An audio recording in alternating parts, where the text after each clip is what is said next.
přirozenou cestou. To, že se má přijet. Takže on Šolot a Sonja. Sonja, on Šolot cítil, že má sem do České republiky přijet. Ne, vůbec ne. Ne.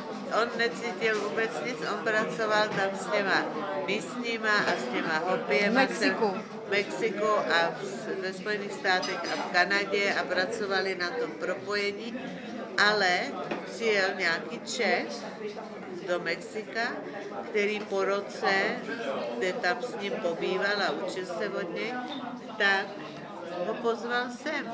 Takže to vlastně přišlo přirozenou cestou. La visión Hopi, la visión Maya, la visión Tolteca, todo se ha juntado ahora. A potom Pero una vez un chico arriba. Že to vlastně začalo, když tě ten nějaký Čech sem pozval, že on byl vlastně jakoby... Empezó tu llegada aquí, empezó mediante un instrumento que era un checo que vivió allí y que te invitó y te trajo para acá. Todos somos instrumentos, ¿no? Všichni jsme jenom nástroje, prostředky. Para que la energía aby se fluya, ten duch a ta energie mohla skrze nás projevovat. Así es. To nebylo jeho rozhodnutí, respektive on jenom poslechl to volání. Yo estoy haciendo lo A mejor skrz que toho puedo. Čecha? Skrz toho Čecha, no. A pak ale tady se vytvořila skupina, která podpořila vlastně celý ten tým, který se tady shromáždil, aby jeho a ještě toho jeho zetě přivezl a potom následně, aby přivezl zeď taky manželku a děti a tak dále. A to všecko je jenom práce pro ně. To není jako, že přijdou na prázdniny a užívají si tady. Oni tady fakticky pracují, protože věří v tu práci duchovní, kterou tam dělají. A to bylo kdy? 2009. Aha, takže 3 roky. No, ale je tady po pátý už. To jsou 4 roky a je tady po páté. 4 años. Tenemos que entender que nosotros solo estamos enriqueciendo la espiritualidad del mundo. A je třeba pochopit to, že my jenom vlastně jsme jako zrnko přispíváme k té duchovnosti celého světa, že vlastně jenom jsme takový spolupracovníci toho zlepšování světa, jo? Y que nuestra participación es muy importante, por eso Ale že zároveň ta účast a ta činnost je velmi důležitá. porque estamos viendo para el futuro y para todo el Protože hledíme na to, co bude, co vlastně s tou planetou bude. Yo no solo Oni para ví. nosotros, es para No todos. hlavně se o to starají. Jo. Jako jestli vědí, ella dice, ¿y ustedes saben qué va a pasar con el planeta? O sea, como por medio de visiones, ella pregunta. Las visiones siempre vienen, Samozřejmě, los že sueños también. jsou vize, že přicházejí ve snech. Por eso es importante que pongamos lo mejor que tenemos, porque el mundo necesita espiritualidad para balancear las cosas.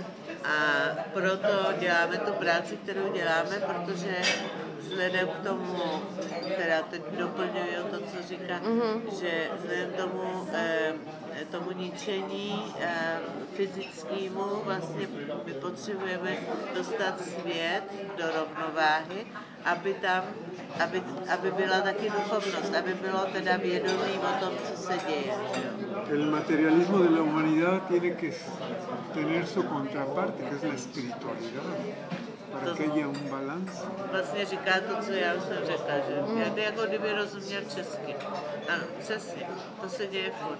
Takže prostě člověk, bílej hlavně, anebo vlastně i dneska už všude, je materialisticky zaměřený a aby byla rovnováha ve světě, tak je zapotřebí taky to duchovno. To znamená uvědomování si 80. Proč jsme tady taky? Proč jsme tady. Así lo vemos y lo A entendemos. tak to vidíme my a tak to taky chápeme. Y lo hacemos con total conciencia. Děláme to velmi vědomě. Nepřijde ti, Šolotl, my jsme se setkali 21.12.2012, ty a já. ¿No te parece, ya que tú y yo nos conocimos en el solsticio,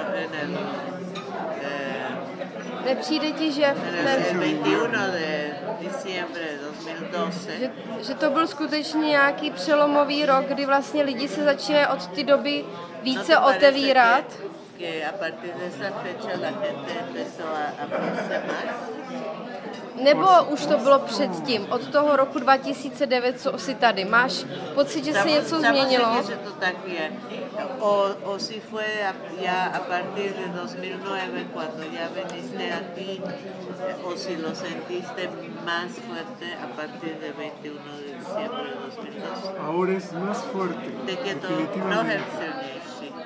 Todo lo que Určitě. estamos viendo en el mundo es Všechno, co mucho más vidíme, co fuerte. se děje, tak je to mnohem silnější teď. Coincide con el fin de un ciclo y el inicio A de otro. je to o tom, že my jsme skončili jeden cyklus a začínáme nový cyklus. A to, že tady teď přidávám já, to, že tady vlastně dělali už od 2009, to byl vlastně jako i předporodní rituál, no? Takže vlastně já vnímám, že se mnou se stala změna, že jsem začala vnímat, že konec ty májské jakoby kultury těch válek, oni vlastně obětovali lidi.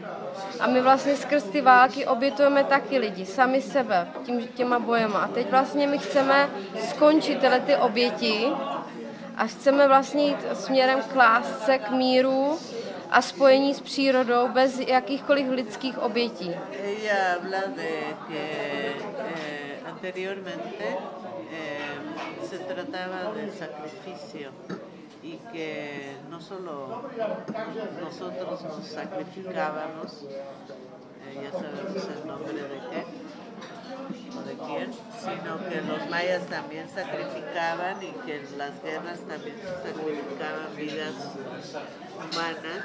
Y ella dice, no se trata de que ahora ya no se trate de sacrificio, sino que se trate de otra cosa. Bueno, tenemos que cambiar muchas cosas. Musíme změnit mnoho věcí. Lo que conocíamos To, co jsme znali předtím, hasta diciembre de 2012, až do prosince 2012, hay muchas cosas que ya no tienen sentido. a vlastně ty věci předešlý už přestávají mít smysl totálně. Y tenemos que tener una posición de cambio en todos los niveles. A všichni musíme mít nějaký postoj změny.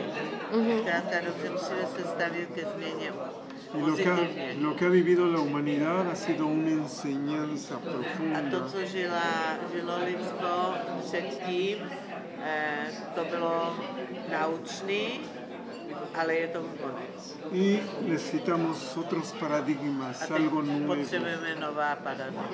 nuevas formas de A entender las cosas. nový způsoby, jak chápat věci. Es un reto para la humanidad y para A to je nosotros, výzva pro personas. lidstvo i pro každého z nás osobně. Todo es renovación, tenemos que renovar todo. Všechno musíme znovu vytvářet. Já nazývám toto období na Bohemian Paradise People, vlastně mluvím o spiritual revolution and ecological revolution. Ella habla en su proyecto de revolución espiritual y revolución ambiental. ¿Sí? Así como lo percibes, así es. Přesně tak to je. Mucha gente lo está percibiendo así. A mnoho lidí to tak vidí. Una revolución, Je to un revoluce. cambio, una transformación. Už nejdeme do ulic, ale musíme změnit svoje vlastní už zastaralé zvyky, Sino que lo que tenemos que revolucionar návyky, son nuestros hábitos, rutinové práce nebo rutinové vnímání světa a musíme se spojit s přírodou a poslouchat ji a To je právě ta spirituální stránka revoluce a ekologická, že to začneme praktikovat. Nebudeme splýtvat vodou, budeme využívat toho, co máme teďka tady, recyklovat. Recyklovat všechno, co jde, aby jsme dál a dál nevyprodukovali objekty, které nepotřebujeme. Así es. Eso es lo que tenemos que hacer. Tak to Llevar las vnímám. cosas a la práctica. Tak to je. Tak jo. Dívala ses na ty... Muchas gracias. Takže zde Milena Oda, Bohemian Paradise People, Spiritual Revolution, Ecological Revolution. This is the point we must look ahead. Acuerdo. Muchas gracias. Dívala ses na to